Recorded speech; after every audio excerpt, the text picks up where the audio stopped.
In this lecture, we shall cover following topics: Council of Ministers, the principle of collective responsibility.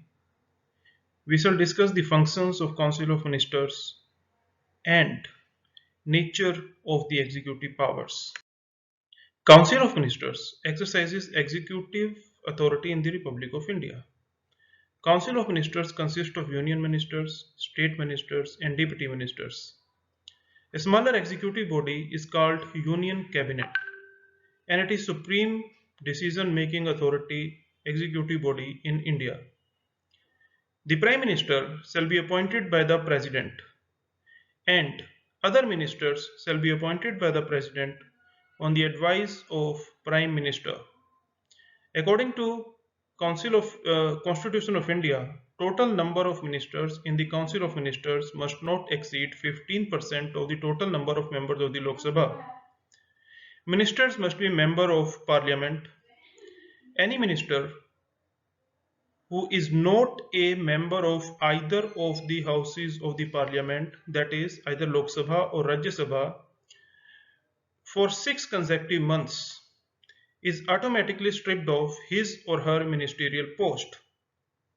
In other words, if Prime Minister appoints any person as a minister who is not member of either of the House of the Parliament, such member will have to be elected as such within a period of 6 months, otherwise he will lose his berth in the ministry. Functions of Council of Ministers. Functions of Council of Ministers are multifarious. Its major role is to aid and assist the President in the exercise of his functions.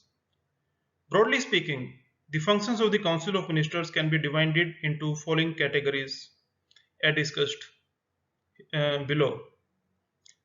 Executive function of the Council of Ministers.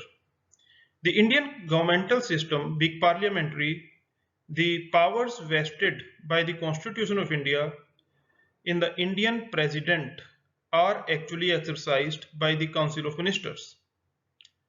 Article 74 of the Constitution lays down in unmistakable terms that Indian President shall, in exercise of functions, act in accordance with the advice tendered by the Council of Ministers. The President appoints governors, ambassadors, and other diplomatic representatives, the Chief Justice and other judges of the Supreme Court, the Chief Justices and other judges of the High Courts, Attorney General, Auditor General of India, and various commissions, such as the Finance Commission of India, Election Commission of India. All these appointments are made by the Cabinet, which is the body of the Council of Ministers. The President has the power to remove the Attorney General of India, the governors of the states, etc. But in removing these officers, he has to act on the advice of Council of Ministers. Secondly, Council of Ministers in military and the foreign affairs. Declaration of war and conclusion of peace are executive functions. They are exercised by the Council of Ministers in the name of President. The executive power relating to foreign affairs is exercised by the Council of Ministers. All treaties and international agreements are negotiated and concluded by the Council of Ministers in the name of the President.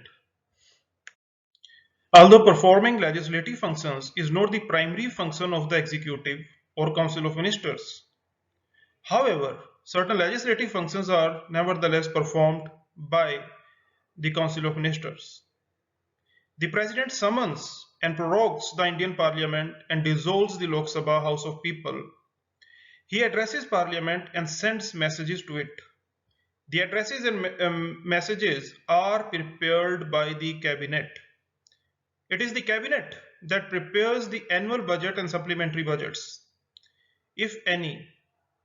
They are laid before the Parliament by the Finance Minister on behalf of the President. The President promulgates ordinances when Parliament is not in session. He does it on the advice of Cabinet. Joint sitting of Parliament are summoned by the President on the advice of the Council of Ministers. 12 members to the Rajya Sabha Council of Ministers and 2 Anglo-Indians to the House of People are nominated by the President on the advice of the Council of Ministers. Most legislative measures are prepared and submitted to the Parliament by the Council of Ministers.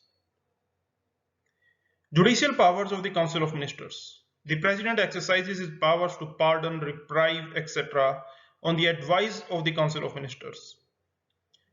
Emergency powers. The President exercises vast emergency powers. There are 3 kinds of emergencies arising out of war: aggression and armed rebellion, emergency arising out of the failure of constitutional machinery in a state, and financial emergency. All these powers are exercised by the cabinet in the name of the President. Article 78 of the Constitution imposes a very special duty upon the Prime Minister of India.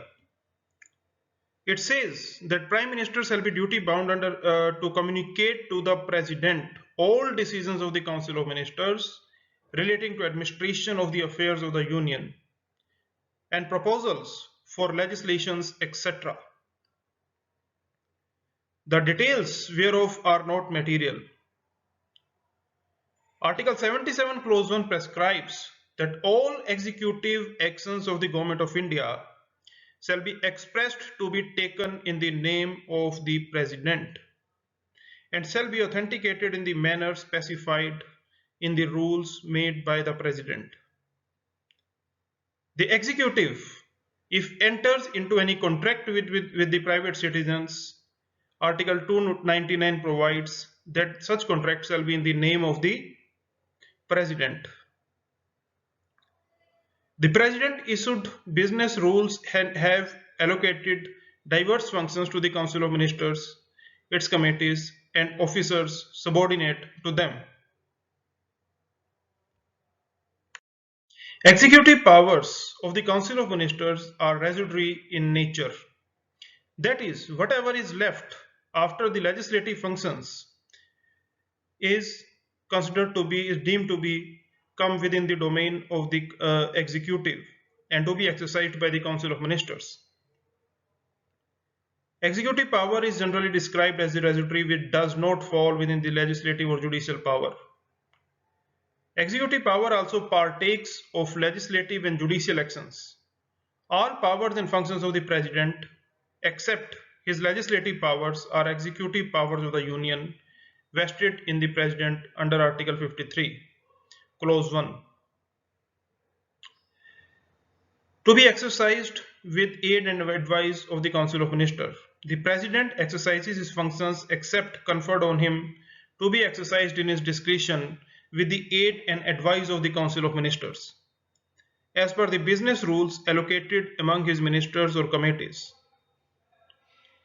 Whenever the Constitution requires the satisfaction of President, the satisfaction required by him by the Constitution is not the personal satisfaction of the President, but is of the cabinet system of the government. Decision making. The ministers laid down the politics. The Council of Ministers settled the major policies. The ministers lay down the policies and the Council of Ministers settle the major policies. And it is the function of the civil servant on behalf of the government and being a limb of the government to execute that policies. This was held by the Supreme Court in the case of Shamsher Singh versus State of Punjab. The reference material for further studies by the student include the book of MP Singh on the Constitution, that is V.N. Sukla's Constitutional Law of India, published by Eastern Book Company. Along with this, the student is also required to take help from the Constitution of India Bare Act. The case is referred as SP Gupta versus Union of India, Air 1982 SC 149, which is also known as the Judges Transfer Case, and explains the collegium system that exists in India. In the present slide, some of the questions for self-appraisal of the students are given.